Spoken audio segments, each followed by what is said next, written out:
Yeah. I think the key message, don't be shy. So just start talking. Yeah, I agree. Yeah.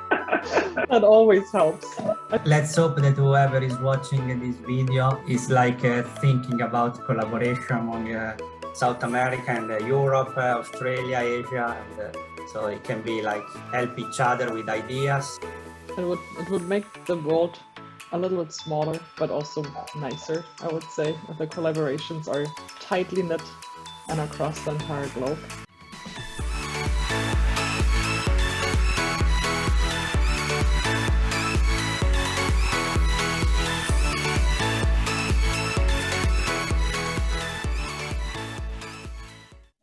Welcome to the new initiative by the International Society of Biomechanics and Science in the Break. Together, we aim to spotlight early career researchers in biomechanics across the globe. And we are focusing on their research, personal experience throughout their academic journey. This initiative is ongoing. We are always looking for more diversity, different angles, and new perspectives. So reach out to isp.studentrep@gmail.com and follow us on Twitter, YouTube, and Facebook. My name is Anja. I'm the student representative of the International Society of Biomechanics. And I'm today interviewing Fabio with Francesco. Hi, Anja, and I'm Francesco, co-host for Science in the Break, and we have this nice new initiative with the ISP, and we are looking forward to have a chat with Fabio. So Fabio is an assistant professor at the São Paulo University in Brazil. And Fabio, can you give us a brief introduction of who you are and what your main research topics are? Hello, everyone. I'm Fabio Barbieri. I'm a assistant professor at São Paulo State University in Bauru, in São Paulo State. And I'm a coordinator of the Human Movement Research Laboratory.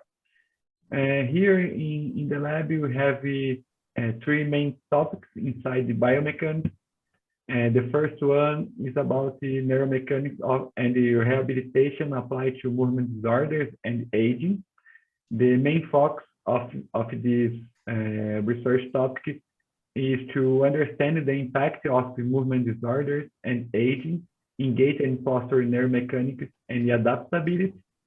And the second focus is about the rehabilitation, how we can rehabilitate older people and people with movement disorders, for example, using exercise or other strategies. And the second main research topic is about the impact of fatigue on gait and posture neuromechanics.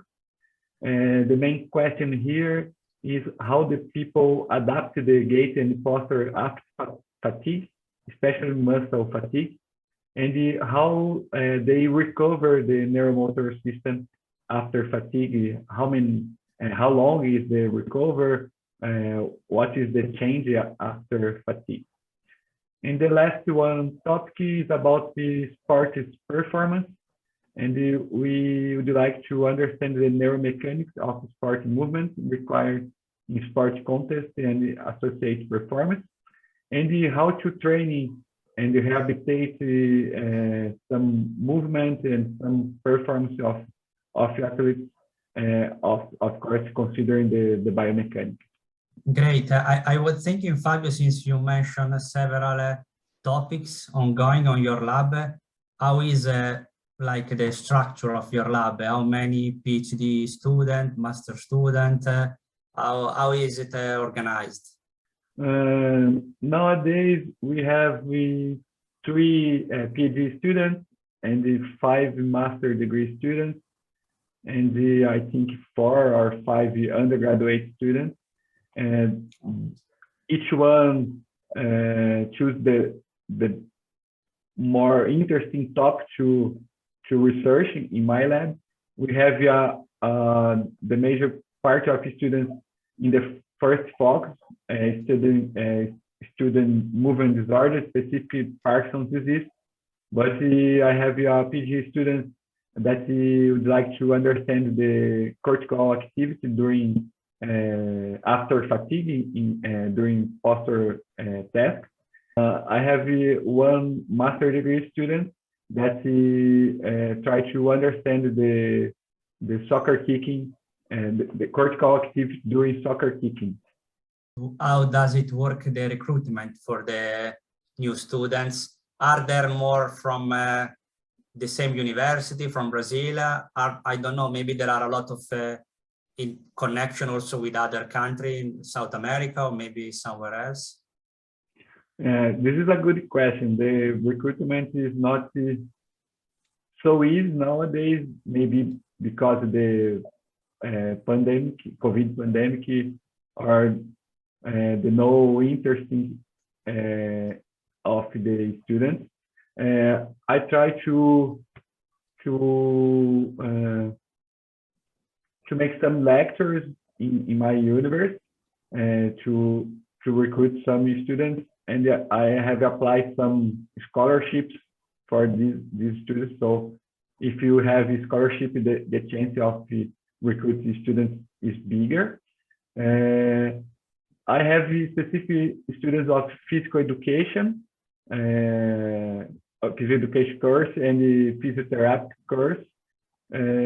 Nowadays, I have one undergraduate student from biology course, but the main area is physical education. It's similar kinesiology in other countries, and physiotherapy. The most students are of the São Paulo State University, but I have some other students from a private university that it's the course of physiotherapy. So I have different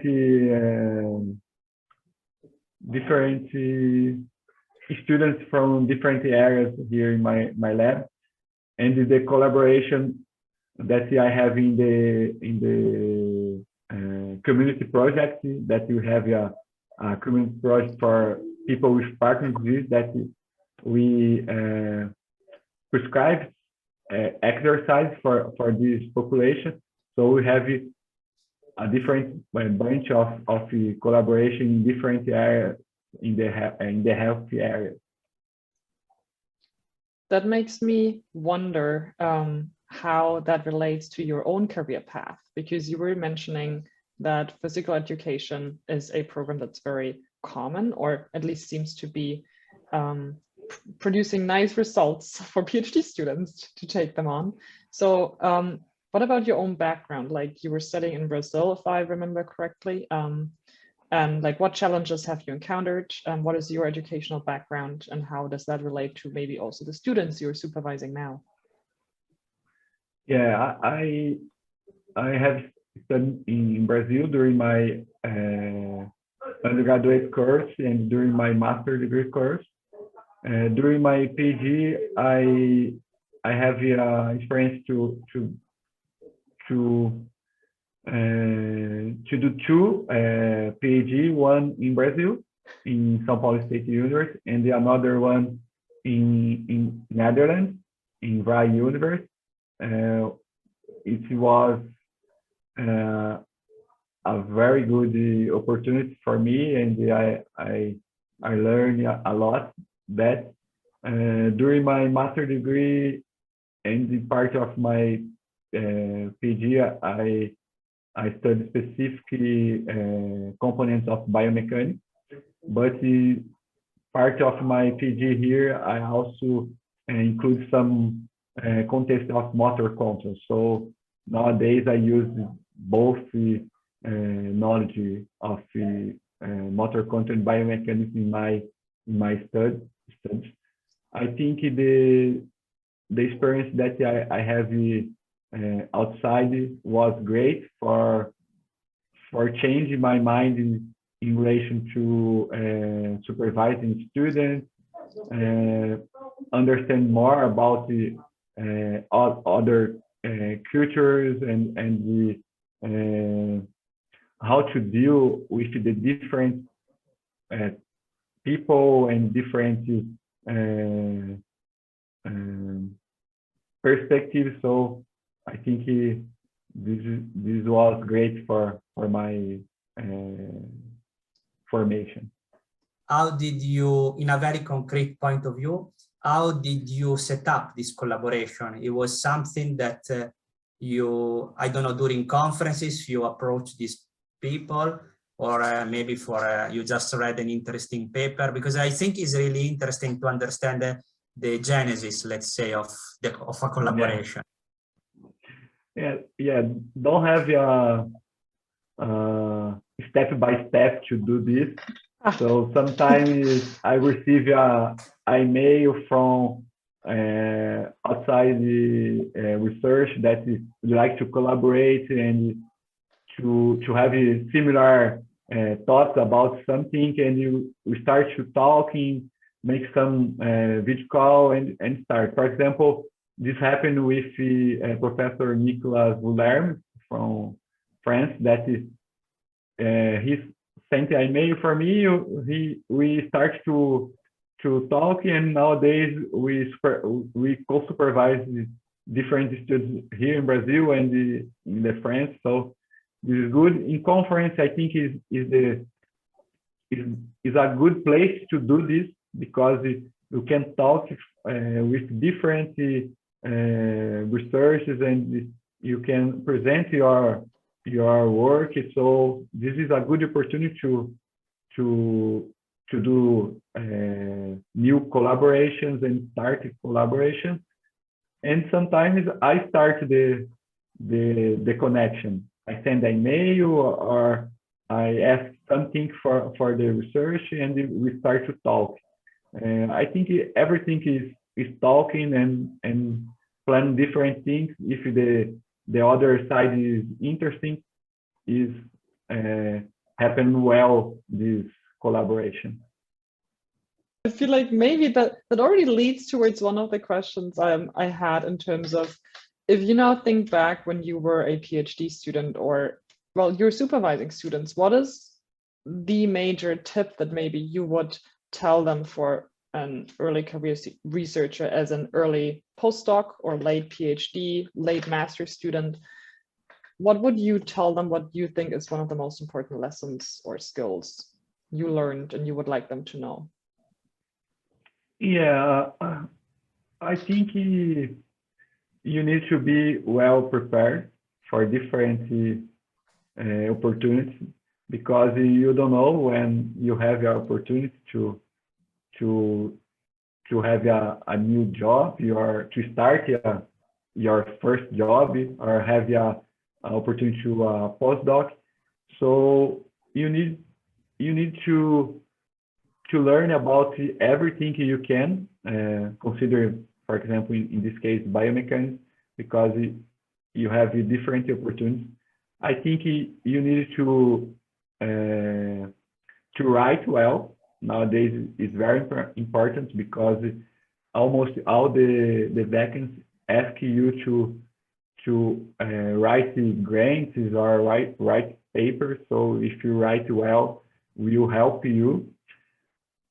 If you work hard in the things, you will have the opportunity to be where you like. So I think working hard is a good thing to have in your life.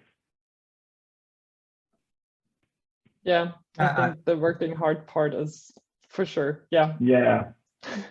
But I feel like Francesco has a few questions left. Yeah, I can see it. No, I have. Well, because I was thinking. So Fabio, you are a young supervisor. So you did, if I understood well, 2 PhDs. So you know well the struggling to that you have throughout your PhDs. So I was thinking, how do you deal with challenges that your student could have professionally, maybe also, I don't know, personally, culturally, but it's very open question if you want to share some experience. I think it's an interesting topic, because there are PhD students that are facing maybe difficult time with their supervisor. They don't have any support, even in a personal point of view. Yeah, I think it's a very good question, because it's not so easy to deal with person or people. You need to to be sensitive in some moments. So what I try to do here is to understand that one is different from another person, because what I say for one person, maybe I need to say the same thing but in a different way, because the person doesn't understand or not feel well in the way that I say. So I try to use these strategies to help my students in personal life or professional life, in that Friday meetings.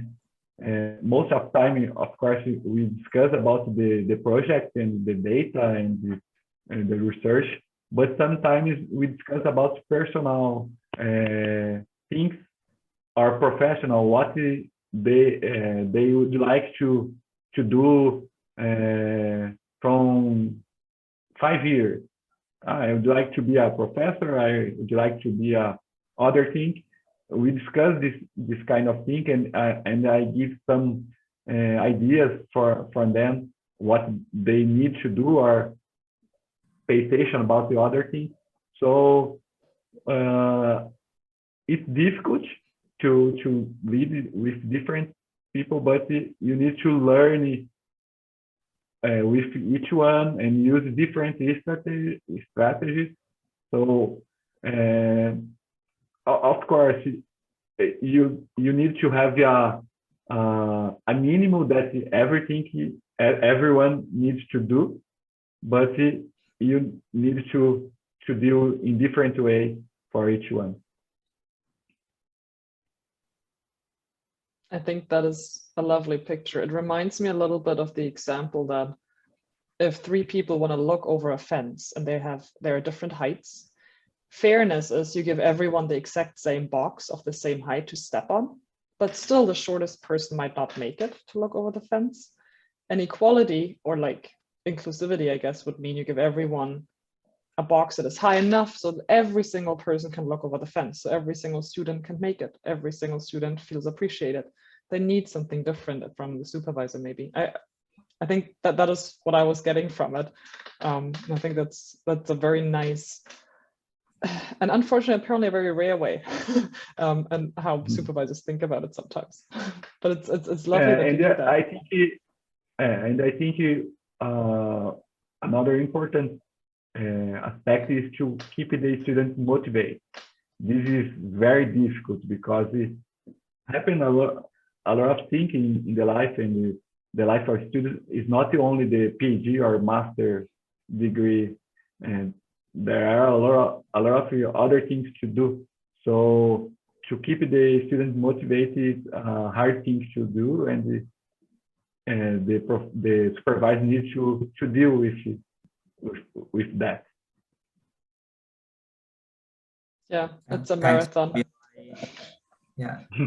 Yeah. Thanks. I would. I really liked your answer, because probably you were reading my mind. I was thinking exactly the same. I think understanding who you are in front of you is very important to then make suggestion, because you don't have a unique recipe, and then keep high motivation, because if you don't have a passion, motivation, then the thing that we are doing probably will be not that good. So thank you. Okay, you're welcome. Yeah. But it almost makes me motivated right now to go back to work. If it wasn't already the afternoon.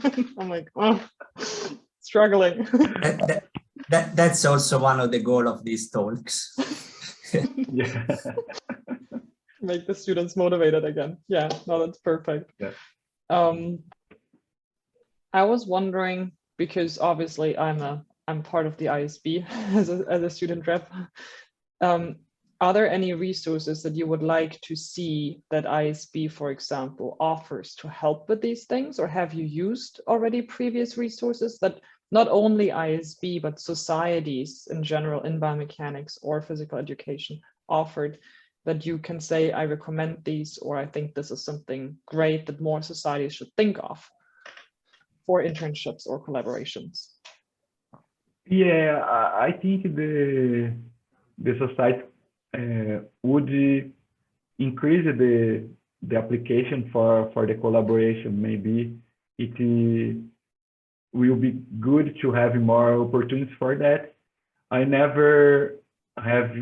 have applied for one in the ISB, but I didn't receive the application was not approved.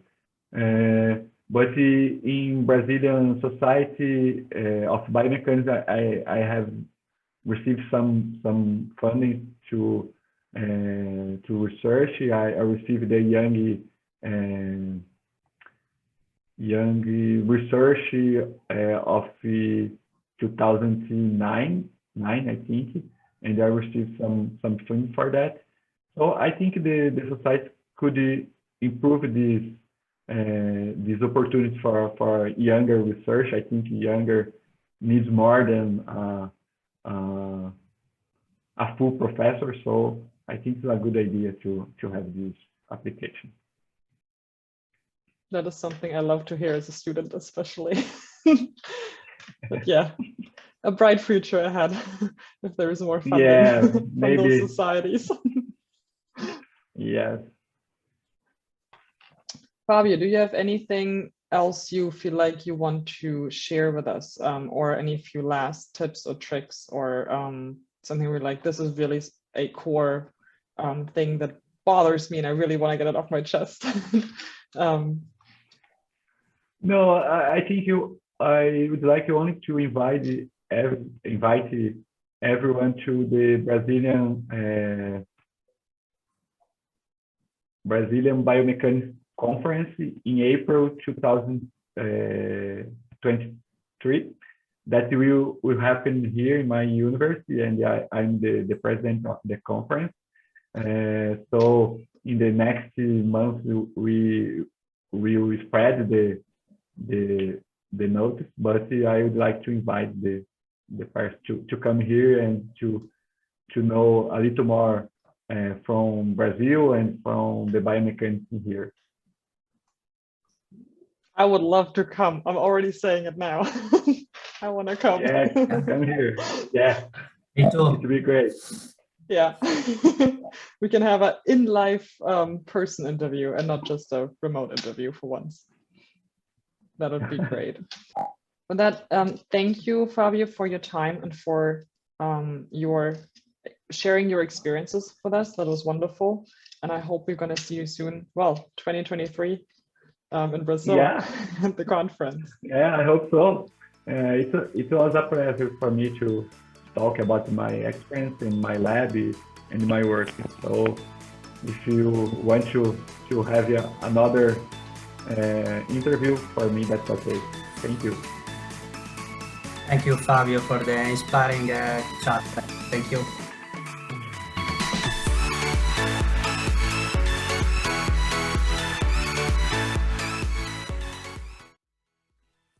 So let's hope that whoever is watching this video maybe is like thinking about collaboration among South America and Europe, Australia, Asia, and so it can be like help each other with ideas and money. So it can be a good combination. Yeah, I agree. Yeah. It would make the world a little bit smaller, but also nicer, I would say, if the collaborations are tightly knit and across the entire globe. But it's already great that you're collaborating so much with other labs. That is absolutely fantastic. I love hearing that, and it's inspiring to see that it's starting slowly and then it just grows into more and more and more. It is really, really amazing to see